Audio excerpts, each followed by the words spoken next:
For today's video, magluluto tayo ng crispy boneless paa ng manok. Kung katulad mo kung paborito ang paa ng manok at ginaya mo yung video to, sigurado ako mag-e-enjoy ka dahil tuloy-tuloy na lang ang kain, wala ka nang kailangang himayin. Kaya tara, simulan na natin. Meron tayong nabiling 1 kilong paa ng manok dyan. So una, hugasan lang na mabuti yan at pakukuluan muna natin yung paa ng manok para medyo lumambot siya. Maglagay ng asin, paminta at pakukuluan natin yan na nasa 20 minutes. At after 20 minutes, okay na yan. So palamigin muna natin yan bago natin tanggalan ng buto. Sa pagtatanggal ng buto, hiwain nyo lang yung taas na yan. Tapos sa taas ng mga daliri ng paa. Ayan, ganyan lang siya mga ka-brother.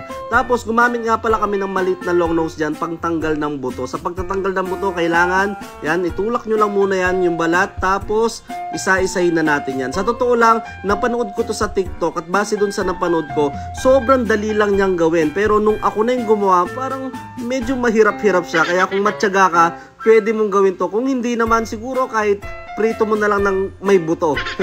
So ayan, so tinanggal lang natin yan, pati yung buto na malaking yan, aalisin lang yan. Umabot kami ng 1 oras sa pagtatanggal lang ng mga butong yan. Kaya kailangan talaga matyaga ka para magawa mo yung dish na to. So ayan, medyo marami-rami din yung na-debone natin at marami din tayo natanggal na buto. So next na gagawin natin is gagawa tayo ng wet butter. Naglagay tayo ng cornstarch, harina, maglalagay din tayo ng black pepper powder, white pepper powder at garlic powder. Optional lang naman yan, pwedeng kahit paminta na lang. At maglalagay tayo ng chicken powder. Syempre, huwag niyong kalimutan lagyan kahit konting asin lang, okay na yan. So sa paglalagay ng tubig, tansyahan lang naman yan at haluin nyo lang yan hanggang sa makuha nyo yung tamang consistency na medyo malapot-lapot. Kailangan nyo rin balutan ng harina yung na-debone nating chicken feet bago natin ilublob sa wet butter para dumikit yung butter natin. So ayan, magsasalang na tayo. Kung umabot ka sa part ng video to ka-brother, paki-comment na rin kung taga-saan ka para malaman namin kung saan umabot yung video to. And mega shoutout pala sa mga OFW viewers natin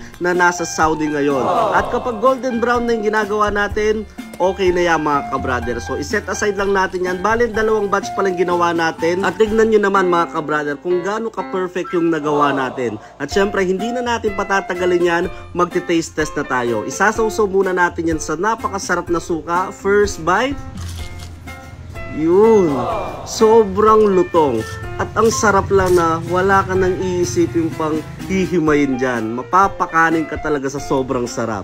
So perfect na perfect siyang isawsaw sa suka mga ka-brother. Naalala ko nga nung mga bata pa ako, isa ito sa mga paborito kong merienda o kilala rin sa tawag na Adidas. Mas maganda nga lang yung version na to dahil wala ka nang hihimayin pa. So sobrang nag-enjoy kami dyan ni brother. Sino ba namang hindi mag-e-enjoy sa paa ng manok tapos wala ka nang hihimayin? Talagang mapaparami yung kain mo dyan. Perfect na perfect nga to sa mga bata. Kaya kung may mga anak kayo, pwede nyong gayahin to. At sigurado akong matutuwa ang mga anak nyo mga ka-brother. Baka lagi na nilang ipagawa yan sa inyo. At sana nag-enjoy kayo sa episode na to. Kung nag-enjoy kayo dito mga ka-brother, huwag nyong kalimutang i-like yung video to, i-share, i-follow yung page natin. At maraming salamat pala sa walang sawang support ang binibigay nyo sa Kalina Brothers. Sobrang appreciate namin kayo. Maraming salamat po. Ingat kayo and God bless.